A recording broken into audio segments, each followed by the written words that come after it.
30여만 명의 적은 인구와 바로 맞닿아 있는 이 서울 때문에 마치 서울특별시 자치구 중 하나일 것 같지만요. 어엿한 기초자치단체인 이곳은 경기도 광명시예요. 야, 구름은 껴있는데 오늘 영상 32도를 오고 내리고 있는 도시. 안녕하세요. 테마기행 길 떠나는 최재봉입니다. 꽤 덥네요. 아, 더워요. 오늘 제가 온 곳은 어디냐면요.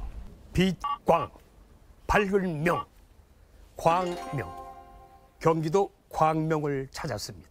이 광명은요, 서울하고 인접한 아주 현대적인 큰 도시지만은 그 안에는 우리 역사의 한 페이지를 장식한 이 선조들의 업적과 그리고 정신문화 유산을 함유하고 있는, 품고 있는 전통적인 도시입니다.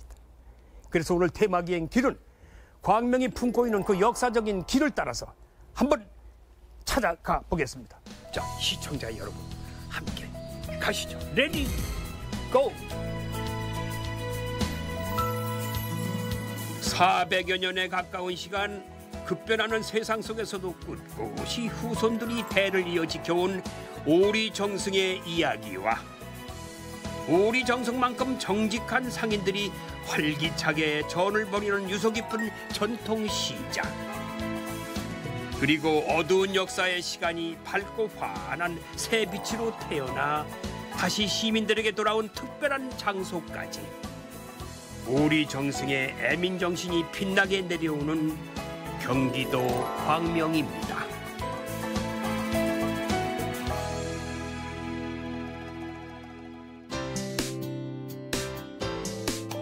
수도권인 광명은 드나들 수 있는 길이 아주 많습니다. 그중에서도 광명시의 랜드마크 중에 하나인 이 KTX 광명역은요, 하루 평균 2만 5천여 명의 이용객이 드나드는 아주 큰 역이래요. 여기가 KTX 광명역이에요. 어마어마하구만요. 아니 이렇게 클 줄을 몰라서. 와, 하긴 제가 알아보니까 이 광명 역사가 축구장의 7배랍니다. 7배. 건축 양식이 버섯 모양 한옥의 처마를 형상화해서 만든 이게 역사래요.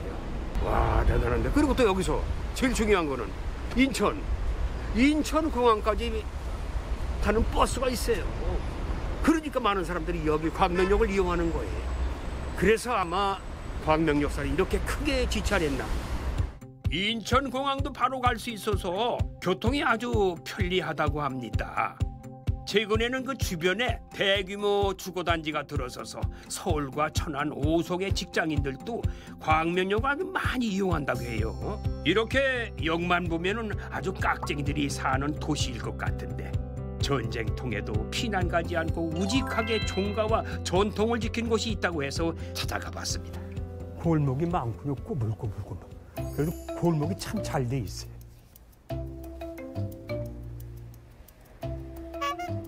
오리로 347. 오리로? 네, 안녕하세요. 아, 예, 반갑습니다. 예. 오늘 저를 만나러 오신 거죠? 예, 그렇습니다. 나 궁금해. 여기 보니까요. 네네. 여기가 오리로라고 써 있어요. 네네네. 그래서 나는 꽥꽥꽥 오리를 키우는 동네고 그런 동간 줄 알았더니 그게 아닌 모양이죠. 예, 그 꽥꽥하는 그 오리가 아니고. 오리가 아니고요. 오동나무 오자에 네. 그 마을 이자 해서 오동나무가 이 마을 주변에 옛날에 많았다고 합니다. 예. 그리고 광명에 가장 역사적으로 좀 유명하신 분이 네. 이제 사셨던 곳이 바로 이 주변인데 네. 오리 이원익이라고 하는 분이 계셨던 곳이에요. 예. 여기가 오동나무가 많은 마을에 이제 살다 보니까 본인의 호를 오리라고 이렇게 붙인 거예요. 그리고 영의정뿐만 아니라 그 좌의정도 하셨나? 좌의정도 하셨고 의정도 하셨고. 하셨고 이제 임진왜란 때 특히 임진왜란 때 이제 임진왜란 발발하고 나서 그 당시 임금이셨던 선조라고 하는 분이 선조. 의주로 피난을 갔을 때 먼저 평양도 순찰사로 임명이 돼서 왕을 수행하고 이제 피난 갈 수 있도록 이렇게 하셨던 공을 참작을 해서 1604년에 호송공신으로 책봉되시고 완평 부원군으로 이렇게 그 호를 붙여줬다고. 치고받으셨네. 예. 조선 중기의 명신으로 호가 오리여서 오리정성으로 불렸던 이원익 대감. 임진왜란과 인조반정, 정묘호란과 같은 굵직한 사건을 모두 경험한 인물입니다. 뛰어난 실무 능력으로 5번이나 재상 자리에 오르고 깊은 애민정신으로 백성들의 존경을 한몸에 받았는데요. 가혹한 시대 상황 속에서도 오로지 백성을 위해 공직 생활을 이어갔다고 합니다. 현대적인 주택가 한가운데 푸른 숲과 전통 한옥이 있습니다. 여기가 바로 오리 이원익 정성을 기리는 박물관이라고 하네요. 안녕하세요. 네, 안녕하세요. 반갑습니다. 예. 여기가 충영 박물관. 네. 일단 뭐 들어가서 안내 좀 해주시죠. 예, 들어오십시오. 후손이 직접 세운 전국 유일의 종가박물관. 내부가 어떨지 궁금해지는데요. 여기 또 갑작스럽게 왜 계단 옆에 다듬이돌 깔아놨어? 네, 여기가 오리 이원익 정승의 13대 손께서 이사장님이신데요. 예. 또 돌을 또 이렇게 좋아하셨는지 이렇게 다듬이돌을 몇백 개를 수집해 놓으셨어요. 이러니까 또 다양하게 갖다 놓으니까 또 다른 의미가 있어요. 우리 집에도 2개인가 있거든? 잘 보관하십시오. 그 나중에 비싸게 받으려고. 네, 그렇죠. 건물로. 그게 언젠간 또 유물이 될 수도 있어요. 그러니까 야, 아주 다양하게 다듬이돌을. 각양각색의 다듬이돌 구경하는 재미가 쏠쏠합니다. 다듬이돌 말고도 맷돌과 돌절구가 무척 정겹네요. 충영관으로 들어가 보실까요? 충현관. 네. 네, 충성충 어지련. 네. 오리정성 이원익과 관련된 자료를 보존하고 전시하는 충현관입니다. 오리정성의 친필과 영정이 전시되어 있는데요. 예상보다 이 전시실이 더 알차게 꾸며져 있어서 감탄이 절로 나왔습니다. 인조묘정 배양교소라고 하는데요. 오리 이원익 대감은 선조 강해군 인조 세임금을 모시면서 영의정을 6차례나 하셨습니다. 예. 이원익 대감이 돌아가시자 인조묘정에 배양하라고 하는 효정임금의 글인데요. 인조묘정에 6분의 신하를 배양하라고 하였는데 그중에 으뜸으로 이원익을 배양하라고 하는 글입니다. 예. 그리고 이 교서에는 몸은 옷을 이기지 못할 것처럼 가냘프나 관직을 맡으면 늠름하여 범하기 어렵고 말은 입에서 나오지 못할 것처럼 수줍지만 이를 만나면 패연히 여유가 있다라는 그런 구절이 있는데요. 예. 이 구절에서 이원익 대감의 존재감을 알 수 있는 거죠. 네, 그래서 이원익 대감이 돌아가시자 인조께서 3일 정도 조회를 안 하실 만큼 이원익 대감의 죽음을 굉장히 슬퍼하셨다고 합니다. 우리 이원익 선생의 문집이고 네. 사람과 번잡하게 어울리길 좋아하지 않았고 공적인 일이 아닐 때는 외출도 상가하고 60여 년간 공직 생활을 한 오리정승. 서예 유성룡은 이원익의 비범함을 일찍부터 알았고요. 율곡 이인은 여러 차례 오리 이원익을 중앙관으로 천거했답니다. 하술사님, 네. 이게 또 오리 이원익 대감의 영정이죠, 그죠? 얼굴 모습은 똑같은데 네. 2개로 나눠져 있어. 칼라가 떨어서 뭐야? 왼쪽에 보시는 영정은요. 네. 이 보물인 영정 호송공신 도상을 그리기 전에 그린 초목원이고요. 이것은 이원익 대감이 1592년에 임진왜란이 발발했을 때 선조를 모시고 저기 우주로 피난을 가셨잖아요. 예. 그래서 선조를 잘 호종한 공로로 호송공신 2등에 녹훈되시면서 이 화상을 그려주셨다고 합니다. 아하. 예, 역사책에 보면 키를 표현한 게 5단 지상이라고 돼 있기도 하고 5단이면 그렇게 크지 않는데. 예, 그리고 석자 세치라고 되어 있어요. 석자면 별로 안 커. 예, 그러니까 한자가 선생님 한 30cm라고 하는데요. 그렇지. 맞습니다. 그러니까 1m 뭐 조금 넘다고 하시는데 그 정도로 굉장히 체구가 작으셔서 저 인조묘정 배양교서에도 표현되어 있듯이 몸은 옷을 이기지 못할 만큼 가냘프다는 것은 이분이 체구가 굉장히 작았다는 것을 표현한 예. 말이기도 한데요. 키는 작고 체구는 적지만은 아주 알차시구나. 예, 그래서 말을 하실 때는 표현이 여유가 있게 하셨다라고 인조묘정에 묘사되어 있을 만큼 그 관직에 계셨을 때는 올고준 소리를 아주 하셨다는 그런 얘기죠. 체구는 작지만 능력은 컸던 오리 이원익은 평안남도 안주에 부임하자마자 너무나 가난한 백성들을 보고선 곧바로 평양에서 양곡 1만여 석을 빌려가지고 백성을 구호하기로 했습니다. 여기는 또 다른 영정이 또 모셔져 있네. 여기 보시는 이 영정은요, 평양 생사당에 봉안되어 있던 영정입니다.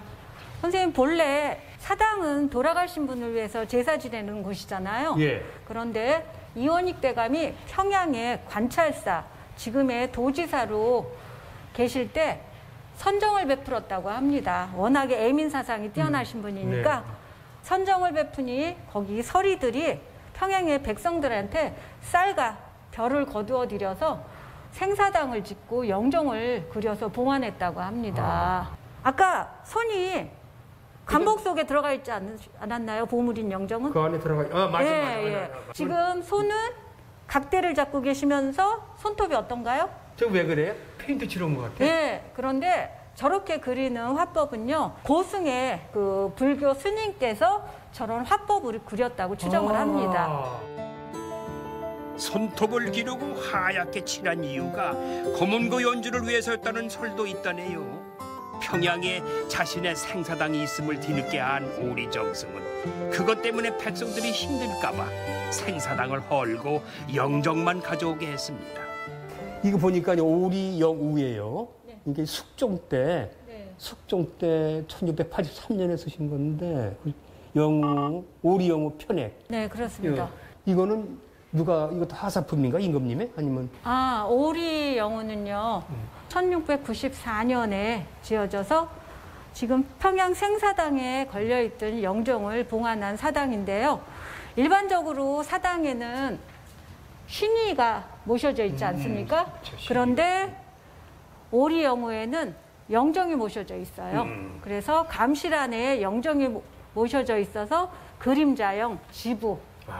그래서 영우라는 이름을 갖게 됐다고 합니다.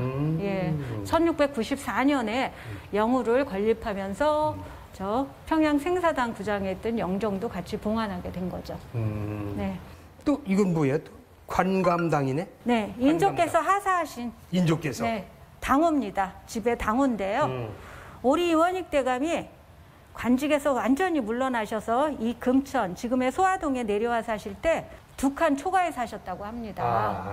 네. 예, 인조께서 승지를 보내서 이원익 대감이 어찌 사나 보고 와라 했더니 2칸 초가에 비바람이 들이치는 곳에 아주 누추하게 삽니다 말씀드렸더니요, 경기감사에게 명하여서 정당을 하나 지어주도록 명하였다고 합니다. 그런데 이원익 대감은 3번이나 상소를 올리면서 거절하였는데 백성들을 힘들게 하면서 집을 짓는 것은 옳지 않다요. 거기서도 또 애민 정신이 나오죠. 맞아. 예, 거절을 하셨는데 마지못해 4번째 관감당에 들어가 사시게 됐는데 1631년에 지어주셨는데 1634년 1월 29일 날 정당에서 서거하셨다고 합니다. 그래요? 네. 이런 편에 또 보존을 잘해야 되는 후손들을 위해서, 그렇죠. 그리고 후손뿐이 아니라 우리 국가를 위해서 아주 또 우리 많은 우리 국민들이 또 이걸 보게 만들어야 될 거 아니에요? 그래서 관감당, 보고 느끼시는 거지 뭐. 보고 느껴라. 관감당.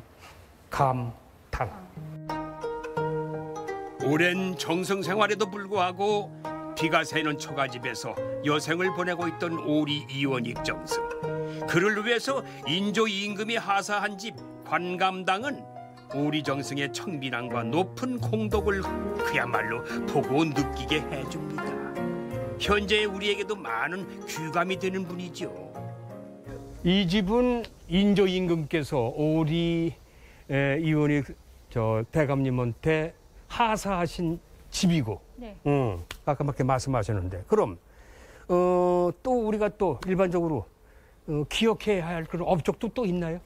네, 이원익 대감이 경기도에서 최초로 대동법을 실시하셨던 분인데요. 대동법이 뭐예요? 예, 대동법은 임진왜란이 일어나자 백성들의 삶이 굉장히 힘들어진 것을 구제하기 위해서 지역의 특산물 대신 쌀로 세금을 납부하는 제도를 말하는 거죠. 쌀로 세금을 납부해도 된다. 네. 그 대동법. 대동법을 위해서 백성들의 세금 굉장히 절감이 돼서 백성들은 예, 많은 힘든 것을 많이 덜게 되었죠. 네, 오리 대감께서 그렇게 임금님께 권하셨구나. 네. 임진왜란 이후에 어려움을 겪던 백성들을 위해서 한백겸과 함께 대동법의 시행을 청한 오리 이원익 정승. 그 덕분에 경기도에서 가장 먼저 대동법이 실시되었고 이후 100년에 걸쳐 전국으로 확대되면서 백성의 삶을 안정시키는 데 큰 도움이 되었다고 합니다. 이원익 대감은 또한 충무공 이순신과도 굉장히 밀접한 관계가 있으셨는데요. 이순신 장군하고? 예. 임진왜란 기간 중에도 이순신을 옹호하고 변호했던 분 중에 유일한 분이 이원익이었다고 합니다. 경상도에서 가장 뛰어난 장수는 이순신이므로 그를 파직해서는 안 된다고 선적께 누누이 변호하고 상소하셨는데 나중에 들어주긴 들어줬잖아. 한 3번 정도 하옥시키신 다음에 이제 그 이원익의 또 말씀에 따라서 이순신의 또 전략에 따라서 이순신이 이제 죄를 주셨구나. 그래서 나중에 이제 전장으로 다시 나갈 수 있도록 해주신 분이 오리 이원익 대감이시고. 이순신이 굉장히 나중에 이원익 대감에게 이공이 있어서 내가 이렇게 또 지금 전장에 나올 수 있었다 하라는 그런 이야기도 있다고 합니다. 근데 난 이원익 대감이 그 3번의 임금을 모셨잖아. 어떻게 긴 세월 동안에 어떻게 영의정을 6번이나 하셨는데 그렇게 오래 난 그 이유가 물론 청렴 그리고 애민정신도 있지만 또 다른 것도 있을 것 같아. 그지? 정적이 없었대요. 정적이 없었다. 워낙에 성품이 온화하시고 하기 때문에요. 그 당시에 그렇게 하기가 쉽지 않을 거니. 편이 있으니까. 근데 노론소론 어디니 다 당파로 갈라져야 되는데 동인서인이든지. 당파 없이 항상 존경받고 추앙받았다는 그런 이야기는 많더라고요. 당파를 초월해서 두터운 신망을 얻었던 오리정성 이원익. 그의 유품을 보존하고 또 박물관을 세워 시민들에게 공개한 후손들이 궁금해지네요. 안녕하세요. 반갑습니다. 이 더위에 나오시느라고 고운 얼굴 타시면 안 돼요. 고운 한복 입으셨는데. 그러니까 이 두 분께서는 오리 이원익 선생의 종손들이시고 그렇죠. 여기 종부시고 13대. 네. 13대 종부시고. 네. 와, 그러세요. 몇 대까지 여기서 누가 사셨나? 이거 저기까지. 제가 여기서 태어났습니다. 그러세요. 그럼 몇 살까지 사셨어요? 여기서 결혼해서 아이들 3까지 낳았습니다. 여기서? 그렇습니다. 그러셨군요. 처음 결혼 생활을, 신혼 생활을 여기서 시작. 여기서 하셨어요? 네. 그때는 그 연탄 가운데 연탄에다가 밥을 하고 또 급할 때는 옆에 불을 떼서 아궁이에서 보리집을 떼서 밥을 하고 그러는 것이 좀 힘들었죠. 그래도 기억에 남으시죠? 그런 것도 어려움이 꼭 기억에 남잖아요. 네. 세상이 하루가 다르게 변해가고 하루가 다르게 편리해질 때도 400여 년 이어온 종택을 지키기 위해 고생과 희생을 감수해온 종손과 종부입니다. 이 한옥을 보존을 해야 오는지 아니면 그냥 다 헐어버려. 그때는 문화재로 지정이 안 돼 있을 때니까. 그래서 헐어버릴까 하고 많은 고민을 하는 남편이었었어요. 그래도 남편은 그 역사 유적이 있는 그 유적지라든가 유물이라든가 이런 거에 대한 긍지가 대단했어요. 그러셨겠죠. 자기 집안에 대한 긍지가. 그래서 밥만 먹을 수 있고 아이들 교육만 시킬 수 있다면은 그냥 보존을 합시다. 보존합시다. 네, 사모님 말씀하셨군요. 네, 그래서 이제 보존을 할 생각을 하고 그러자면은 어떻게 할 건가 해서 이제 박물관을 처음에는 유물관을 이제 한 10년을 유물관으로 운영을 했습니다. 2003년도에 이제 남편이 이제 재단을 설립을 하고 그 오리대감의 탄신일인 음력 10월 24일 날 이제 박물관으로 24일. 개관을 했습니다. 그래요? 네. 오리 이원익 정승의 집계들이 대대손손 지켜온 종택. 그 오랜 세월은 종택 그 자체뿐만 아니라 보관하고 있는 세간에서도 고스란히 느껴집니다. 요즘은 찾고 싶어도 찾기 힘든 아주 멋스러운 고가구들과 희귀한 생활품들이 잘 정돈되어 있는데요. 구경하다 보면 이 쓰임이 궁금한 물건도 눈에 띄네요. 여기는 저 보니까 꽤 많아요. 괴짝이 무슨 돈깨죠. 돈꽤 맞아, 돈꽤. 저거는 뭐 저건 무슨 이불장인가 뭐 장이에요. 네, 우리나라의 그 도마다 그래도 이름 있는. 시집올 때 가져오신 것도 있어요 여기? 아, 여기는 없죠. 여기는 없죠. 그건 귀하니까 어디 따로 보관하셨겠지. 그리고 제일 좀 애석했던 게 뭐냐면 제가 시집을 오니까 네. 시어머님께서 그러니까 저희 12대 종부지요. 예, 12대 종부님께서 그 쓰시던 시집 올 때 갖고 오시던 그 의거리 장이 있었고 의거리 장. 관감당에 한번 저기 화재가 났었어요. 관감당에 저쪽에 아이들이 봄에 불장난 하다가 그래서 그게 다 이렇게 소실됐군요. 네, 그래서 제가 그런 것 저런 것 좀 섭섭해서 이렇게 저기 한 곳에 다 이렇게 우리나라 장도 모아두셨네. 나오기만 하면은 제가 구할 수만 있으면은 아이고. 구해서 수집을 한 겁니다. 대단하시네요. 오리 이원익 선조의 유물이 크게 3번 순환을 당했습니다. 이 관감당도 병자호란 때 탔습니다. 그거 이제 복원한 거가 오리정승이 사후 60년 되는 해에 그 후손이 60년 기념을 하기 위해서 새로 복원한 겁니다. 후손께서. 네, 후손께서요. 무서운 전쟁 중에도 종택을 지키기 위해 한사코 집을 떠나지 않았던 후손들이 있었기에 우리가 이 종택을 볼 수 있는 거 아니겠습니까? 결국 우리 관람객들이 오셔서 그냥 가는 건 안 되잖아요. 그래서 뭔가 생각을 가져와야 된다. 여기 와서 어떤 마음으로 가져갔으면 좋겠다. 뭐 그런 동무님께서 예, 저는 아무래도 저 관감당만 해도 아마 우리나라의 그 임금님으로부터 그렇죠. 인조께서 하사한 하사한 그 집을 지금 보존돼 있는 데가 아마 저희 그 관감당 하나일 거예요. 네, 그분의 유목들, 유훈들 그런 거를 다 잘 읽어보면은 그분의 그 성품이라든가 또 세상 삶에 대한 그분의 그 신조, 생각 그런 것들이 잘 묻어나 있거든요. 그러니까 그게 아마 우리들이 세상을 살아가는데 아마 큰 도움이 될 거예요. 네, 그래서 그런 점들을 좀 관람객들이 좀 읽고 갔으면은 그런 바람입니다. 그게 제일 큰 거죠. 그렇죠. 예, 저도 제일 큰 거라고 생각을 해요. 당파나 개인의 성공이 아니라 백성의 삶을 중심에 두고 치열하고 성실하게 일했던 오리 이원익 정승. 그 옛날 백성과 종묘사직을 지킨 그의 따뜻한 애민정신과 뛰어난 실무 능력은 지금도 많은 교훈을 주고 있으니 이야말로 영원한 영의정이라 불만합니다. 빽빽하게 들어앉은 주택과 고층 아파트가 즐비한 광명의 도심 한가운데 오리정성 종택처럼 홀로 단아한 한옥이 있습니다.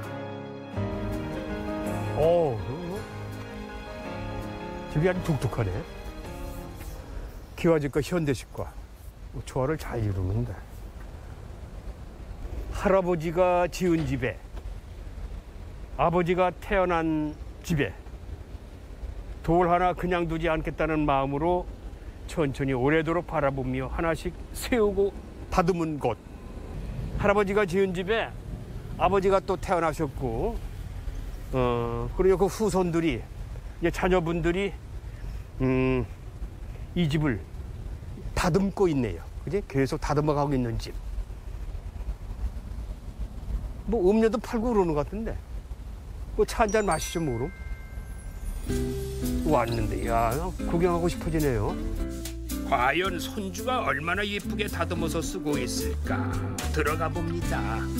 일반 카페와는 다른 특유의 멋과 맛을 가진 한옥 카페. 이곳은 공간을 다듬는 손맛도 그만이지만은 음료와 디저트를 내는 손맛도 아주 그만일 것 같아요. 이야, 오리 대감이 오시면 아주 그냥 깜짝 놀라겠네 그냥. 이거 직접 만드신 거예요, 선수? 네, 뭐 만든 것도 있고 개발한 것도 있고 저희 가족들이 예전부터 그냥 집에서 먹었던 것도 있고요. 아, 그래요? 네, 그래서 뭐 토마토 화채 같은 경우에는 저희 할머니께서 저희 아버지가 편찮으셨을 때, 아기 때, 네, 그때 이제 해주시고 이제 요거는 이제 대나무 담양 대나무 통을 활용해서 이제 버려지는 쓰레기를 최소화하고자 이제 이런 식으로 하고 드시고 가져가실 수도 있게 하고요. 이것도 아주 좀 독특하네요. 야, 이거 딱 보니까요. 아까 저 들어올 때 보니까 그 벽에다가 할아버지가 이 집을 지으셨고 아버님이 여기서 태어나셨어. 네. 그리고 후손들이 이걸 잘 다듬고 있다고 그렇게 쓴 걸 봤어요. 그 누구 아이디어야? 이제 제가 그 글을 썼고요. 네. 저희 할아버지께서 이 집을 짓고 1956년도에 돌아가셨어요. 그래서 준공이 56년도예요. 그래서 그 이듬해 아버지께서 태어나셨고 이쪽에 방 하나가 있는데 어머니 아버지께서 신혼살림을 또 시작하셨어요. 그래서 이쪽 방에? 네. 그래서 이 집에서 저희 오빠도 태어났고 저 마당에서는 할아버지 돌아가셨을 때 3일장도 하고 마당에서? 네. 그러고 이제 부모님들 결혼식도 하시고 이제 그런 추억이 있는 공간이에요. 그래서 이거를 그냥 버려지거나 뭐 새로 짓거나 뭔가 이걸 허물기보단 우리의 이야기를 살려서 좀 다른 분들이 오셨을 때도 또 나누고 같이 하면 이야기가 조금 더 오래 지속되고 우리 안에서만 끝나는 게 아니고 다음 사람에게도 또 이어지지 않을까 그런 생각으로 이렇게 카페를 하게 됐어요. 카페 한 그게 동기군요. 네. 가족들의 추억과 이야기가 깃든 장소에서 또 다른 이야기를 만들어가고 싶은 주인장의 마음이 전해집니다. 이야기가 담긴 음식, 그 맛이 궁금하네요. 이것도 그렇고 강한 것이 없어. 모든 게 순해. 옛 것을 생각나게 만들어줘. 아주 달지도 않고 그렇다고 싱겁지도 않고 뭔가 이제 온화하면서도 옛날 속담에 보기 좋은 떡이 먹기도 좋다는 그런 속담이 있어요. 네. 이게 다 보기 좋아. 꼭 우리 엄마, 할머니들이 만들어주시는 요즘 현대인들이 이렇게 만들기에는 공부를 많이 했을 거라는 생각이 들어. 맛이 너무 강하지 않고 순하면서도 조화로운 것이 한옥과 참 잘 어울리는 맛이네요. 옛날 어른들의 손맛도 느껴져서 남김없이 다 먹었어요. 아주 또 먹고 싶네. 어느덧 도시의 하늘이 저물기 시작합니다. 산업화로 오랜 시간 병들어 있던 안양천. 한강의 제1지류인 안양천은 21개 민간단체에 의해서 그 건강한 물결을 다시 되찾았고요. 광명시에서는 그 유역을 시민들을 위한 공간으로 재탄생시켰습니다. 특히 최근에는 산책로에 야간 경관 조명도 설치해서 밤에도 안심하고 시민들이 산책을 즐길 수 있게 했고요. 안양교에서 금천대교까지 3.6km 구간인데 저도 한번 걸어봤어요. 지금 제가 걷고 있는 왼쪽에는 서울특별시고요. 오른쪽에는 경기도 광명시입니다. 그 가운데 안양천이 흐르고 있어요. 저게 경계선이에요. 네. 근데 사실 안양천은 광명에도 흘러가고 서울도 흘러가고 안양에도 흘러가고 그리고 또 군포에도 흘러갑니다. 그런데 왜 광명에서 흘러가는 이 안양천이 더 화려하고 특별할까요? 그거는 이 조명의 경관 때문에 그래요. 여기 설치하고 있는 이 조명들 보세요. 그리고 많은 사람들이 이 저녁에 이 야경을 바라보면서 길을 걷고 있습니다. 네. 자, 시청자 여러분, 저와 함께 이 길, 이 멋진 길을 한번 걸어보시죠. 알록달록 불을 밝힌 산책로 덕분에 늦은 밤까지 안전하고 아름다운 풍경을 벗삼을 수가 있습니다. 중간중간 걸음을 멈추고 보게 되는 이 영원한 청춘 시인 기형도 시인의 시도 낭만을 더해주네요. 그렇게 백성을 위한 오리 정승의 정신이 빛나게 흐르는 광명에서 아름다운 밤을 맞이했습니다.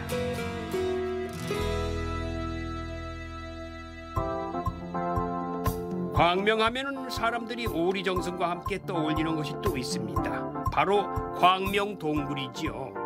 가학산 기슭에 위치한 이곳에서 오늘 제가 한번 또 동굴 탐험에 나서보려고 합니다.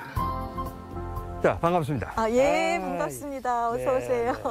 날씨가 꽤 더운 날씨인데 여기 서 있으니까 저 아래서 나오는 그 바람이 완전히 에어컨하고 거의 버금가는 것. 한여름에는 그 많은 사람들이 여기 피서 오지 않아요? 네, 맞습니다. 피서경 옵니다. 왜냐하면 이 안에서 여름에는 안에서 밖으로 바람이 불고요. 겨울에는 반대로 밖에서 안으로 바람이 불어요. 그래서 여기는 항상 연중 12도에서 13도 정도 됩니다. 그리고 항상 여기가 시원하죠. 네. 근데 제가 알기에는 여기가 이게 천연 동굴이 아니죠? 네, 그렇습니다. 무슨 동굴이에요? 그럼 인공동굴입니다. 금은동 아연을 캐던 광산이었습니다. 아, 이게 광산. 광산 동굴이었군요. 새롭게 단장을 해놨습니다. 아, 그래요? 자, 그러면은 뭐 들어가서 일단 뭐 하나하나 말씀 좀 해주시죠. 지나가시면서. 자, 들어가시죠. 광물을 캐는 광산이었던 광명 동굴이 지금은 수도권에서 유일한 관광 동굴이 되었습니다. 아, 시원하네. 1912년 일제가 자원 수탈을 목적으로 개발을 시작한 광명 동굴은 일제 강점기 징용과 수탈의 현장이자 해방 후 산업화의 흔적을 고스란히 간직한 산업유산입니다. 1972년에 폐광돼서 방치되었던 광명 동굴을 2012년 광명시에서 매입해가지고 관광 명소로 변신시켰대요. 광산 시절은 이게 얼마나 컸던 거예요? 총 길이가요 7.8km 정도 되고요. 높이가 275m고요. 63 빌딩이 249m거든요. 63 빌딩보다 높습니다. 여기가. 그래서 총 9개 층으로 되어 있고요. 상부 레벨이 있고 여기 지금 우리가 서 있는 이곳이 제로 레벨이고요. 지하로 7층이 있습니다. 지금도? 예, 그렇습니다. 그래서 저희가 관광할 수 있는 곳은 지하 1층까지고요. 지하 2층부터 지하 7층까지는 물이 차 있습니다. 지하 안반수가 다 차 있고요. 물이 차 있고. 한 9만 톤 정도 차 있습니다. 그리고 여기는 이렇게 이것을 동공이라고 하고요. 우리가 걸어온 길을 갱도라고 하는데 동공인데 광명 동굴에는 크고 작은 동공이 한 50여 개가 있습니다. 그래서 예술의 전당이 가장 큰 그중에 동공이 되겠습니다. 아, 그래요? 네. 여기 또 예술의 전당도 있어요? 네, 그렇습니다. 이 안에? 네. 그 여기서 무슨 거기서 공연도 하고 연주도 하고? 음악회도 하고 그렇습니다. 와, 그래. 그렇게 크단 말이야? 동굴에서 보는 공연은 또 얼마나 색다를까요? 얼른 코로나가 끝났으면 참 좋겠는데 그나저나 이렇게 큰 동굴이 자연적으로 생긴 게 아니라 광부들의 고혈로 만들어졌다니 현재는 관광 명소가 되었지만 징용과 수탈의 아픈 역사는 잊지 말아야겠습니다. 여기 또 환상의 무슨 빛의 공간이네? 여러 동굴을 연결하는 터널은 빛으로 환하게 밝혀놓았고요. 광석을 채굴하기 위해 오르내리던 이 가파른 통로를 따라 내려가 보는데 여기서 광부들은 노다지를 꿈꿨겠지요. 이게 보니까 이게 무슨 낙서야 뭐야 무슨 글을 써놨어요. 네, 궁금하시죠? 이 글은 그 당시에 광부님들이 저 지하에다가 이렇게 써놓은 겁니다. 근데 무엇으로 썼냐 하면 간드레라고 혹시 아세요? 카바이트 등이라고 간드레라고 하는데 거기에 나오는 그름으로 그걸 떼서 이렇게 썼습니다. 카바이트 등에서 나오는 근데 그름. 그때는 일제시대라서 징병, 징용 이런 것들을 피해서 많은 분들이 여기에 오셨고요. 그중에는 징병을 피해서 왔기 때문에 젊은이들도 있었다고 해요. 지식인도 있었고요. 그래서 저 밑에 가면은 영어나 한자로 이렇게 유창하게 낙서를 써놓고요. 또 광부들이 여기 와서 돈 벌려고 오신 분들도 계세요. 그래서 여기 돈만이 최고다. 뭐 나는 취직을 하련다. 이런 또 고향이라는 글씨를 써서 고향에 가고 싶어하는 그리운 그런 내용들을 이렇게 낙서를 나는 해놓으신 취직을 거죠. 하려다. 네. 울리지 마라. 뭐 이렇게 냈네. 돈만이 최고냐. 자, 다른 건 또 가보시죠. 깊고 어두운 갱도에 쓴 광부들의 희망과 꿈이 절절합니다. 이곳에는 당시 광부들의 노동 현장을 재현해 놓았는데요. 그들이 캤던 광물이 광물 그 이상으로 다가오네요. 그 옛날 광산이 와인 창고도 되고 사람들이 많이 찾는 관광지도 되고 하는 모습을 보니까 참 격세지감이 느껴집니다. 날씨 아주 죽여주는구나. 그냥 꼬불꼬불 그 광명 동굴을 구경하다 보니까 다리가 아파가지고 그냥 그게 문제가 아니에요. 배가 고파가지고 지금 이 배꼽시계가 막 울리고 있는데 야 가만 좀 있어. 너만 배고픈 게 아니야. 얘가 가끔 이렇게 신경질을 부려. 가만. 오케이. 아. 자 그런데 시장기가 됐으니까 어디 가서 밥을 좀 먹었으면 좋겠는데 어디가 좋을까? 예? 근데 여기저기 둘러봐도 다 돼지집이에요. 저기 있죠, 돼지집. 돼지집. 저 집을 한번 가볼까? 큰 집인데 아주. 돼지집으로. 이야, 이른 점심시간부터 북적북적 사람들로 붐비네요. 광명에는 돼지 두루치기를 하는 데가 제법 많아요. 돼지고기로 유명한 도시도 아니고 김치로 유명한 도시도 아닌데 돼지 두루치기 맛이 좋다고 하네. 이거 참 신기하네. 뭐 돼지집이니까 메뉴가 딱 하나밖에 없네요. 저기 보니까 통돼지 두루치기라고 써있네. 두루치기. 아 그런데 되게 메뉴가 하나면은 자신이 있다는 거거든. 음식은 말하지 마세요. 우린 초지일관 돼지입니다. 그러니까 자신 있는 고기, 돼지고기를 한번 제가 맛을 보겠습니다. 저 사장님, 저도 두루치기 먹을래요. 아이고 안녕하세요. 고맙습니다. 아이고 사장님이세요? 예, 여기까지 오셨네요. 예. 근데 왜 이 집은 메뉴가 돼지고기 하나밖에 없어요? 다른 거 없어요? 왜 또 하나야? 저희는 아주 오래전부터 25년 됐어요. 25년? 네. 아 이거 시작하신 지? 네. 이제 저희 형님부터 시작해서 제가 이제 나중에 제가 이어받은 지 한 10년 됐습니다. 아 형님이 하시다가 대를 이어서 10여 년 되셨다. 근데 이거 언제부터 돼지고기가 이렇게 유명했어요? 이거 돼지고기가 이 동네 돼지 키웠나? 돼지 키운 게 아니고 그 광부들이 여기서 이제 일하고 석탄가루 광부들이? 먹고 그런 것 때문에 여기가 발전이 된 것 같아요. 아 거기 광부들이 이 돼지고기를 많이 드셨다 옛날에. 그래서 그 계속 이렇게 이어지는 음식이 두루치기였을 거라. 지난 시절 광부들은 돼지고기를 먹으면 탄가루가 내려간다고 믿었던 거지요. 그래서 아마 이곳 광명에서도 돼지고기집이 많아진 게 아닐까 생각이 드네요. 이게 드실 때 이게 이렇게 잘 섞어가지고 이렇게 해서 이거를 밥하고 이렇게 싹 비벼 드시면 밥하고? 네, 이제 적당히 드시면서 자꾸 비벼 드시면 됩니다. 맛있게 드십시오. 고맙습니다. 예. 감사합니다. 잘 먹겠습니다. 이야, 이거 비계가 있는데 이런 게 원래 맛있는 거 아니에요?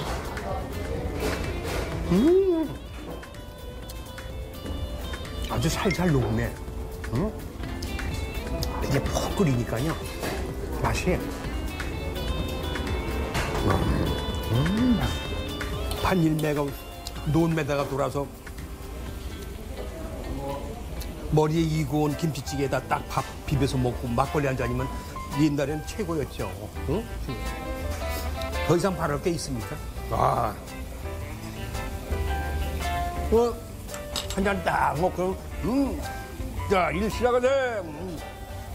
또 뭐 신고, 밥 메고. 칼칼하게 속을 풀어주면서도 든든하게 다시 채워주는 알찬 식사였습니다. 두루치기를 먹고 힘을 내가지고 이번엔 시장 구경에 나섰어요. 광명 전통시장이라고 하는데 꽤 크더구만요. 여기 시장에 이사장님이라고 하는 분을 제가 만나 뵈러 왔는데 저기 계시네. 어서 오세요. 오십시오. 반갑습니다.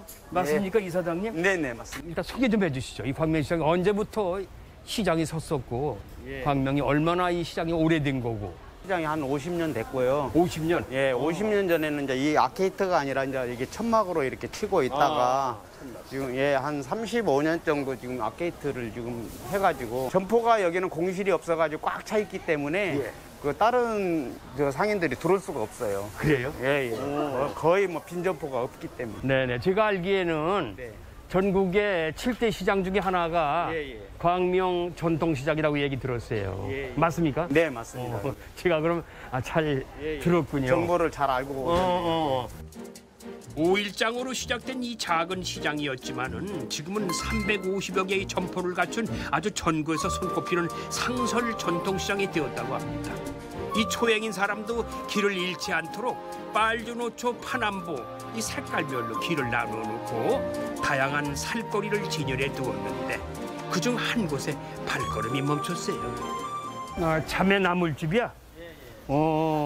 나물 이거 배달도 해줘요? 저희는 여기서 물장하는 배달을 안 되고 배달앱 놀장으로 지금 하고 있습니다. 놀장이라는 게 뭐예요?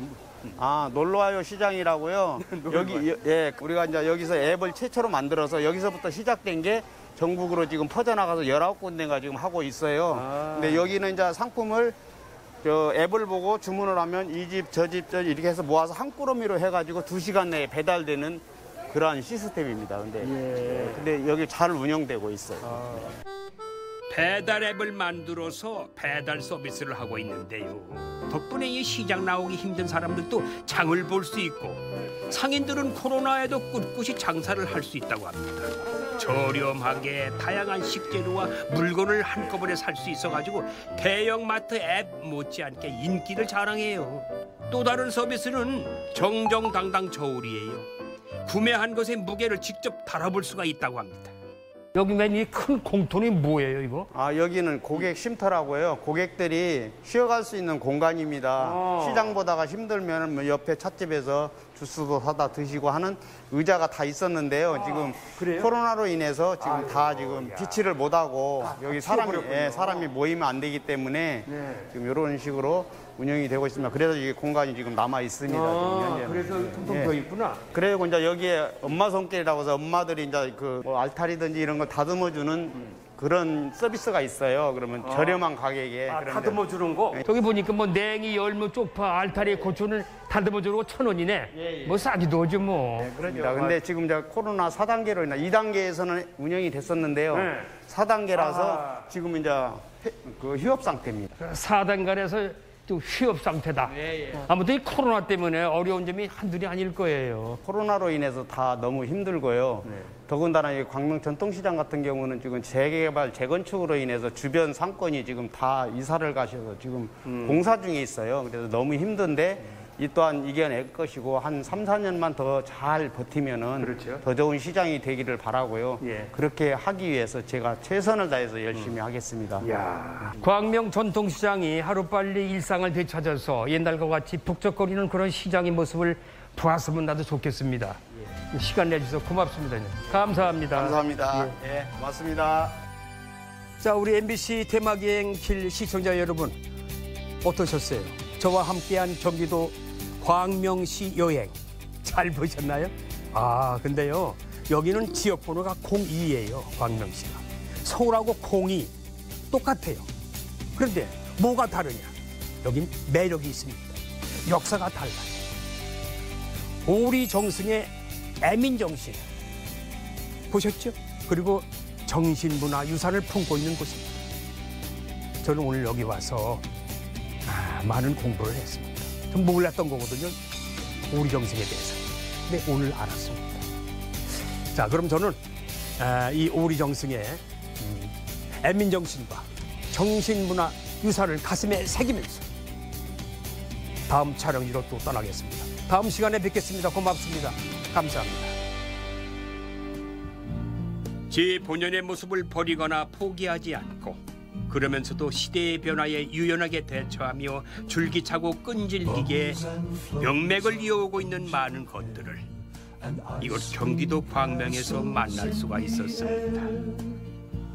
나라와 백성을 그 무엇보다 중요하게 여기며 다만 성실하고 근면하게 자신의 일을 묵묵히 수행해 나간 오리정승 이원익의 정신이 유구하게 흐르는 이곳에서 여러분도 저와 함께 뜻깊은 여행이었기를 바라봅니다.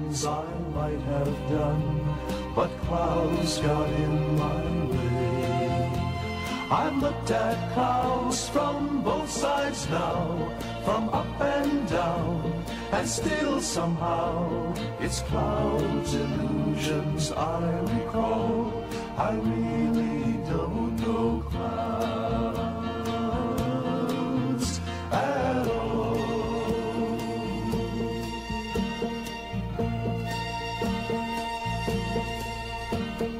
Tears and fears and feeling proud to say I love you right out loud. Dreams and schemes and circus crowds, I've looked at life that way, but now